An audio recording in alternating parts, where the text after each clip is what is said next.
Isso bateu em mim de uma forma assim muito louca, que é pra mim a sensação do inexplicável. Porque depois que acontece algo disso, que um aniversário se torna presente, que a amizade se torna presente, que o poder chorar se torna presente, que o poder sorrir sem peso se torna presente, que a terça-feira vira algo mais leve, você não sabe por quê. É com dor nesse meu coraçãozinho felpudo que eu comunico que a última vez que essa formação do Papo de Segunda se reúne ao vivo, Russo e Edu não estarão mais entre nós no ano que vem. O Papo é feito de ciclos, pessoas que chegam para contribuir com as suas opiniões, suas histórias. Um dia elas, infelizmente, se despedem. Russo, esse navegante de mar sereno, cheio de poesia, escondido debaixo desse chapéu coco. Muita alegria também escondida debaixo dessa barba gostosa. Edu, esse senhor do caos imprevisível que faz comédia com o corpo, resolveu dar a honra de mostrar um opinador sério, sensível, que morava dentro dele, aqui no Papo de Segunda. Quero dar a palavra aos meus amigos retirantes. Russo. Eu fico emocionado, assim. Pra mim vem logo um flashback absurdo de tudo que eu passei por aqui, de todos os momentos que eu passei. E esses dias eu tava pensando do que eu levo pra casa depois de toda segunda, do que acontece comigo na terça, na quarta, na quinta. Como essa experiência aqui tem me ajudado a firmar os meus pés dentro de um avião, em mesas diferentes, com pessoas diferentes, abriu o meu leque de possibilidades de amizade, era uma pessoa mais fechada. Tenho falado muito com o público e engraçado que depois de um tempo eu comecei a ver minha mãe se materializando em todo o público. Acho que todo mundo que está vendo lá do outro lado é como se fosse a minha Uma grande mãe. Uma grande mãe me assistindo e tal. Então isso tem me transformado, John, verdadeiramente. Eu tenho aprendido muito a usar as palavras e mais do que isso, a escutar, a entender as pessoas. Fico nos outros dias da semana ouvindo no táxi, no carro, no avião, as frases de todo mundo, do que as pessoas estão utilizando de sentimento para que eu possa trazer aqui e contar essas histórias também que não falam só sobre mim. Então eu aprendi muito, me deu segurança em cada lugar que eu me sentia inseguro, né? Em relação a usar a palavra com poder, né? Abrir esse potencial de ter um diálogo dentro do meu cotidiano. Acho que as pessoas que estão em casa, elas perceberam o quanto eu mudei do primeiro ano até o segundo ano aqui. As pessoas entendem isso. Hoje eu consigo me olhar no espelho de uma forma totalmente diferente. Eu me sinto mais seguro em outros lugares, em outras mesas, como eu falei anteriormente, né? Em poltronas da primeira fila do avião, em situações com meus amigos, hoje eu consigo abraçar.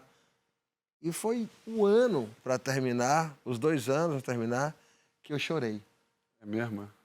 Então, acho que já cheguei num lugar bem diferente. Eduzão. Cara, eu fico muito emocionado mesmo, porque primeiro, eu sempre tive uma dificuldade muito grande de me entender como uma pessoa que vale a pena. Eu acho que a arte me salvou muito, né? Porque eu posso ser muitas coisas. Não preciso ser eu. Eu tenho dificuldade de me entender mesmo. E eu nunca tive esse orgulho. Nunca tive orgulho de mim sem ser como artista. Eu sempre tive... Eu como artista, eu valho a pena, né? E pela primeira vez, assim, eu me senti orgulhoso de mim, né? Independente de se foi bom, se não foi bom, se eu falei alguma coisa que faz sentido ou não.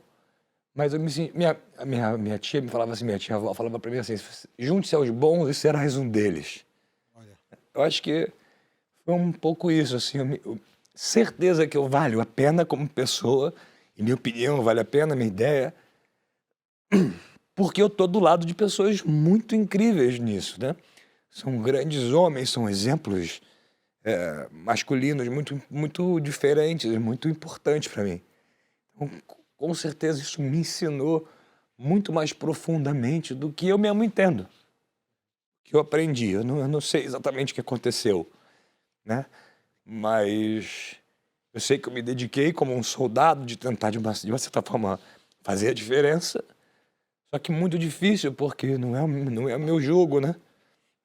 Mas surpreendente, assim, porque me achei com pessoas que eu daria minha vida por vocês, sabe? Trocaria fácil, definiria isso fácil. Então eu queria agradecer pelo encontro. Não a vocês, agradecer mesmo ao universo mesmo, por ter conseguido fazer eu estar aqui mesmo com baixíssimo salário, né? Então não é uma questão de valor, né? É uma questão que era para ser mesmo, é mais forte do que eu, né? Foi mais forte do que eu aceitar fazer, né? Eu tinha que estar aqui, por algum motivo, e desse jeito. A gente tem que te agradecer também pela sua presença. Você tem que se agradecer Totalmente. pela sua presença.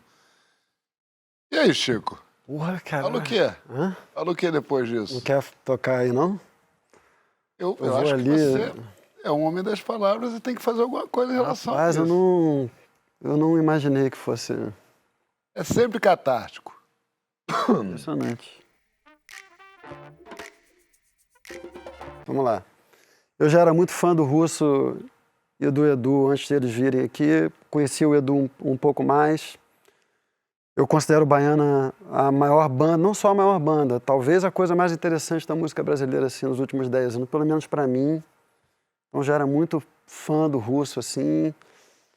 E ter conhecido o Russo pessoalmente, acho que foi uma surpresa para nós, né, João? Assim, o Russo é uma das pessoas mais ternas que eu já conheci na minha vida. Assim, mais. Quiçá há mais. Mas tem uma vocação para escuta que também é um negócio assim, é absurdo, e considerando que é o cara mais foda da música, assim, um dos caras mais foda, a gente teve aqui nessa mesma poltrona um outro cara gigante, que foi o Emicida, né? Mas ver um cara desse tamanho, sem nenhuma ansiedade para falar, para protagonizar, e escutando genuinamente, assim, um troço que sempre me deixou, assim, com uma admiração por você gigantesca. Então você é uma figura humana extraordinária. Não, e se abrindo, né? O que ele falou, né? Se processo investigando. todo dele aqui. Sem querer ter uma imagem do palco aqui. Veio com medo mesmo, né? Veio com medo Muito mesmo. medo, cara. Se você olhar os primeiros anos, o primeiro ano aqui, eu voltava, quando eu falei do silêncio, né? Foi porque eu lembrei do primeiro ano. Eu voltava, deitava na cama e falava, não, mas eu podia ter falado. Mas e por que eu não falei? Aí essa coisa de conversar consigo mesmo, né? Por que eu não falei? O que tá errado ainda em mim que eu não consigo falar? Qual é o assunto? O que está acontecendo comigo? Então eu percebia que as pessoas que estavam ouvindo também, eu comecei a entender que nesses espaços aqui, entre eu e o João, eu e o Chico, entre vocês dois, tem um mundo de coisas acontecendo e que isso é muito bom. Nesse momento que a gente está sobre o efeito de um Brasil que está assistindo a gente, de muita emoção, de muita gente vendo, tentando entender as nossas palavras, o nosso gesto, a nossa cor, a nossa vontade, o que a gente está falando do sotaque. Nesse momento, isso revela, dentro da minha pessoa, uma criação, uma formatação de tudo que eu vivi no resto das semanas e do resto do ano, sabe? Isso fortalece muito. Cheguei aqui para falar de momentos difíceis que eu passei, com todas as minhas inseguranças. E quando eu consegui abrir as minhas inseguranças, Edu, eu voltava para o mesmo lugar e já não estava mais do mesmo jeito, eu já estava forte. Era uma outra história, né? Então, assim, as vergonhas... Eu não tinha muitos amigos. Hoje eu consigo fazer amizade, né? Hoje eu consigo entender que eu posso fazer amizade. Não tenho mais medo do meu sorriso e muito menos medo das minhas lágrimas. Então, colocou para fora e me curou. Assim, é um grande tratamento de cicatrização. Se eu fosse usar uma palavra, é um tratamento de cicatrização. Me cicatrizou. Bonito. Em grupo, né? Eu queria falar do Edu também. Todo mundo sabe, eu já falei aqui várias vezes, e para o próprio Edu, eu acho o Edu um gênio, para não perder o costume. O Kant tem uma definição de genialidade que é mais ou menos a seguinte, que o gênio é aquele que que dá as regras da própria obra. Ele não apenas faz uma obra, mas é uma obra tão diferente que, para ela ser devidamente julgada, ela muda as próprias regras com que ela deve ser olhada, entendeu? E eu acho que o Edu faz isso. E, entretanto, acho que essa foi a grande dificuldade do Edu aqui nesse programa, tem a ver com essa genialidade dele, entendeu? E queria dizer a você, cara, que você, assim, teve momentos aqui absolutamente brilhantes, assim, e você trouxe ao papo uma reinvenção da linguagem do programa. Você, pela primeira vez, realmente transformou esse lugar, que é um lugar vazio, em um lugar ativo do nosso programa. Num picadeiro. Tantas vinhetas, né, João, que a gente brinca assim, as suas vinhetas são nesse lugar. Esse era um lugar que ninguém pensou antes em verdadeiramente ocupar. E você ocupou muitas vezes esse lugar, você reinventou, você transformou o papo numa cena. Você foi brilhante. Eu acho que você conseguiu, assim, pegar um lugar que, a princípio, é um lugar que não fortalecia as suas virtudes e você impôs a sua genialidade nele. Eu fui seu fã o tempo todo, como artista aqui e como figura humana, cara. Muito obrigado por ter convivido comigo esse tempo todo. Te amo. Muito obrigado a você. E aproveitando, agradecer a você, porque com certeza você foi a âncora disso, né? Foi o que botou peso para isso acontecer, tanto a minha participação quanto a do Russo. Então, pela sua visão, um cara de visão, assim, que consegue readaptar esse ambiente aqui para deixar ele sempre quente, né? Sempre vivo e diferente para quem está assistindo. Então, te agradeço muito e foi uma prova de amizade também que eu não percebi. Vocês foram demais, super fizeram esse programa ser um programa gostoso de assistir. Foram muito generosos o tempo inteiro, muito amigos o tempo inteiro, muito corajosos o tempo inteiro.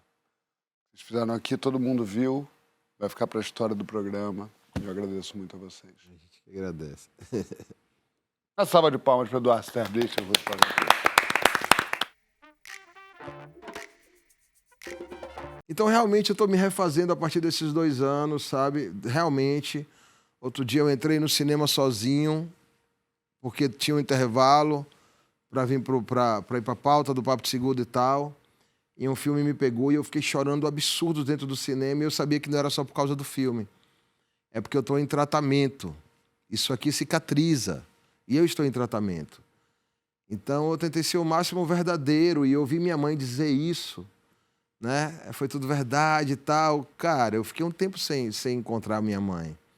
Um tempo longo sem encontrar minha mãe. Eu fiquei um tempo renegando família. Eu fiquei um tempo na rua sem encontrar ninguém. Eu fiquei um tempo odiando todo mundo. Eu fiquei um tempo achando que... Muitas coisas que eu fiquei o tempo dessa história. Fiquei um tempo sem comemorar aniversário. Então, quando a pauta era aniversário, eu não sabia nem o que fazer. De repente, eu trouxe paquitas. Com um bolo de aniversário. Eu não sabia que era pra mim. Não tem pra onde fugir. Eu, todo mundo que me conhece falando, cara, ele odeia aniversário, ele odeia essa sensação. Todo mundo que me conhece sabe que eu odeio essa sensação, sabe? Eu não gosto, eu não quero, não me ligue, não me fale, não existe, foi muito ruim. E as paquitas? Então, isso bateu em mim de uma forma, assim, muito louca, que é, pra mim, a sensação do inexplicável. Porque depois que acontece algo disso, que um aniversário se torna presente, que a amizade se torna presente, que o poder chorar se torna presente, que o poder sorrir sem peso se torna presente, que a terça-feira vira algo mais leve, você não sabe por quê. Então, eu me despi até do Russo Passapulso. Né? O cara que se esconde atrás de uma barba para não esquecer do que passou na vida e do que vai chegar, para não esquecer de quem morreu, de quem lutou, de quem nasceu, de quem sangrou, das dores, do que a gente passa cada dia e conseguir chegar aqui com um ar mais leve. É difícil, é a frase que se fala e que eu ouço. Existe um protesto do sorriso presente e tem que existir. Né? Então eu experimentei desse antídoto através de outras pessoas que eu nunca imaginaria absorver linguagem, entender. Eu cheguei aqui sem entender nem as piadas e hoje eu faço isso com todo mundo, em todos os lugares. Então eu quero mais dias de aniversário, eu quero mais poder comemorar o Natal, eu quero mais poder entender minha mãe, eu quero mais poder dizer pro amigo que eu te amo, para dizer minha companheira Pamela que eu te amo muito. E que a vida é esse dia de hoje, assim, essa existência de hoje tem um poder incrível na nossa história.